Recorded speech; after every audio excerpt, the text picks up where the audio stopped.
आज का यह दिन एक अनोखी आभा बिखेर रहा है। एक एक क्षण में लिपटे हर पुद्गल खुशियों की सरगम छेड़ रहे हैं। लगता है मानो सारे राग और रस उपस्थित है जिनसाशन के आदित्य, श्रमण संघ के महिपाल, आगमों के पारसमणि।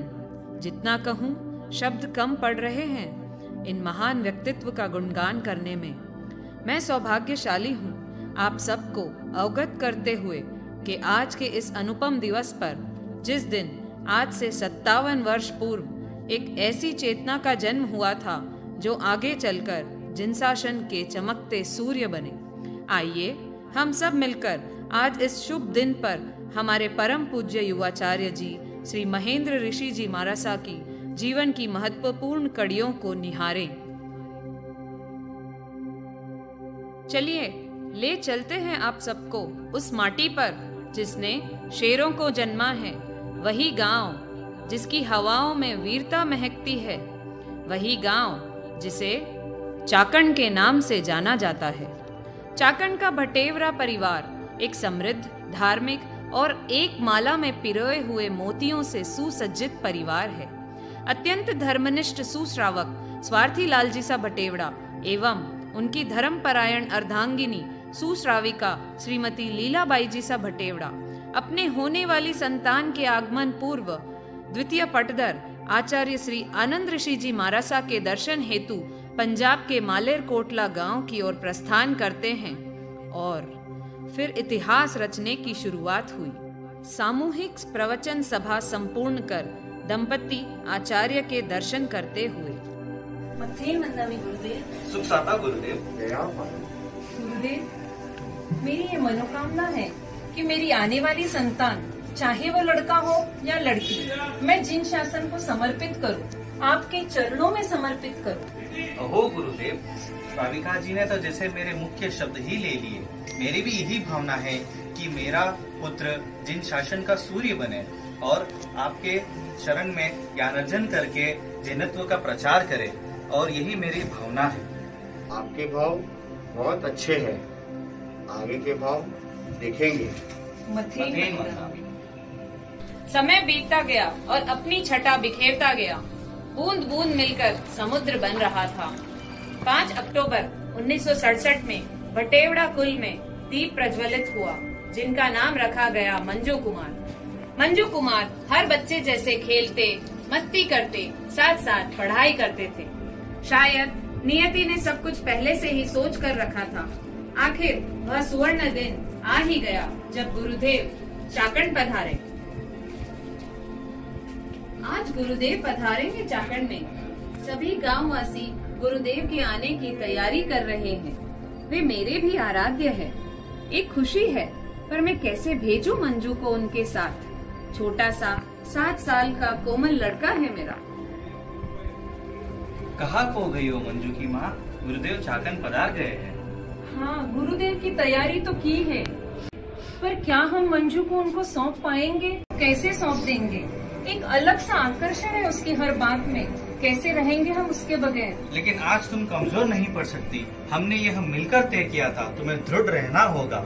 आप मेरी उलझन को समझिए ना, आखिर मैं एक माँ हूँ। मैं समझता हूँ, मैं भी एक पिता हूँ। मैं उसकी हंसी और उसका खेल मुझे उससे जोड़ देती है। मैं मेरी व्यथा कैसे बताऊं? अरे गुरुदेव पधार रहे हैं बगलिया करने के लिए। पधारो पधारो गुरुदेव, धन भाग हमारा, पावन हुआ घर मेरा। क्या हुआ, आप प्रार्थना और प्रवचन में आ नहीं रही हो? मन बहुत अशांत है गुरुदेव। मैं समझ सकता हूँ आपके मन की स्थिति, पर आपका बेटा मंजू बहुत भाग्यशाली है। हाँ गुरुदेव, कोई आपको आहार बहराता है, कोई वस्त्र और कोई पानी आदि। आज आप मेरे घर पगलियां करने आए हैं, तो मैं अपने हृदय के टुकड़े को, ना अपना हृदय ही आपको बहराती हूँ। छोटा है, मन नहीं मान रहा, पर मैं भी जिन शासन की श्राविका हूँ, अपने वचन से पीछे नहीं हटूंगी। बेटा, तुम्हें गुरुदेव के साथ जाना है। आज से यही तुम्हारे माता पिता और गुरु है, तुम्हें इनके साथ जाना है। हाँ माँ, मैं जाऊंगा गुरुदेव के साथ। युवाचार्य जी के सांसारिक परिवार में उनके माता पिता के उपवन में 6 भाई बहन हुए, जो थे राजू भाऊ, रानी जीजी, संजू भाऊ, मंजू भाऊ, अजय भाऊ, अभय भाऊ। बड़ा दुख हुआ माँ को, पर फिर वीरांगना थी वो, शासन को समर्पित कर दिया अपने लाल को। अब मंजू गुरुदेव की निश्रा में पलने लगे। अब वही माता, वही पिता, वही भाई और वही सखा। उनका अध्ययन शुरू हो गया। चाकण से विहार कर खेड़ मंचर तक साथ चले। उसके बाद गुरुदेव ने पूछा, प्रतिक्रमण कौन सा याद करना है, साधु का या श्रावक का? मंजू ने एक पल में जवाब दे दिया, साधु का, और 1 घंटे में प्रतिक्रमण याद किया। 14 वर्ष की अल्प आयु में गुरुदेव से अनुशिक्षण ग्रहण कर मोड़ रहे थे अपनी नैया दीक्षण की ओर। गुरुदेव ने 6 मुमुक्षु आत्माओं संग सन 1981 में वैरागी मंजू को दीक्षा प्रदान की। पूना की वसुधा पर आनंद की बगिया में जिनसाशन के फूल खिल गए। दीक्षा दिवस आपका आया बहार बनके, दीक्षा दिवस आपका आया बहार बनके, जियो हजारों साल, जियो हजारों साल, शासन श्रृंगार बनके, दीक्षा दिवस आपका आया बहार बनके। वसंत इतनी आई जितनी गगन में तारे, खुशियों के फूल खिले गुलशन में प्यारे प्यारे। तोहफा है ये हमारा दिल से उधार बनके, तोहफा है ये हमारा दिल से उधार बनके, जियो हजारों साल, जियो हजारों साल, शासन श्रृंगार बनके, दीक्षा दिवस आपका आया बहार बनके। अब गुरुदेव के जीवन में अगला पड़ाव आने वाला था। फूल खिल गए, सौरभ छा गया। विद्वान में विनम्रता, सोने में सुगंध होती है, और यही सुगंध अर्थात शालीनता, मारासा की उदारता, मारासा की सरलता उनको लोगों के करीब लाई। धर्म जागरणा, धर्म प्रचार मानो जैसे हर रोम छिद्र से बह रहे हैं। इसी विचरण में गुरुदेव के गमन के 10 वर्ष पश्चात पूज्य श्री महेंद्र ऋषि जी मारासा के गुरु बनने की दस्तक हुई। मारासा की संयम यात्रा में पूज्य हितेन ऋषि जी मारासा का आगमन हुआ। उन्होंने मारासा को गुरु पदवी से अलंकृत कर दिया।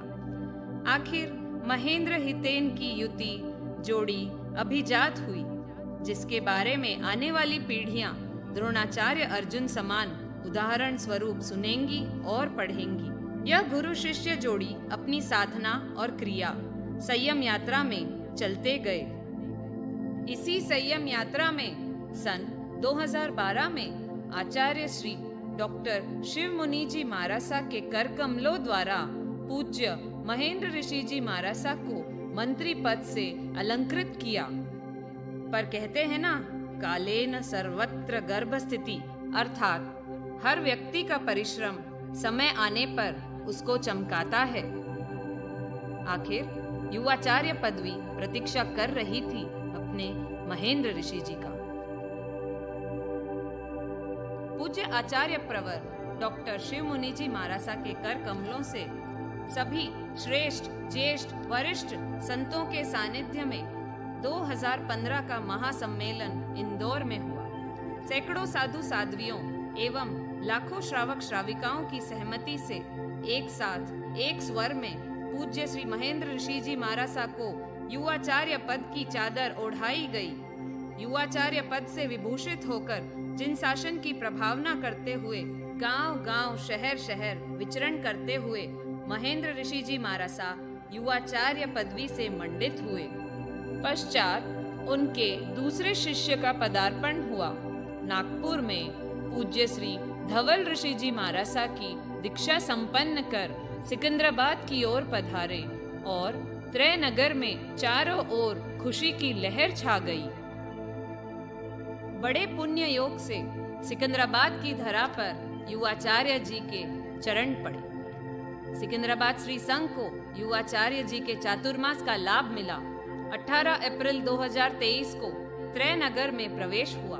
त्रय नगर में विचरण करते हुए 25 जून 2023 को भव्य चातुर्मास प्रवेश हुआ। 2 जुलाई 2023 से वर्षावास की शुरुआत हुई।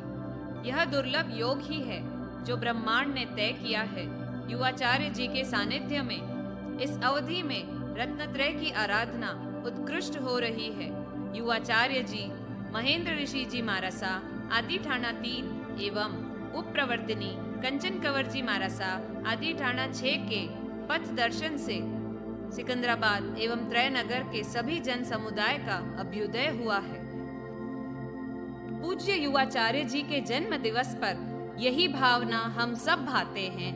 पूज्य युवाचार्य जी के जन्म दिवस पर यही भावना हम सब भाते हैं कि प्रभु आप चिरायु शतायु स्वस्थ रहते हुए दसों दिशाओं में जिन शासन की प्रभावना करते रहें, अपनी कृपा उदारता शालीनता से मानव जाति का कल्याण करें, मानव जाति का कल्याण करें।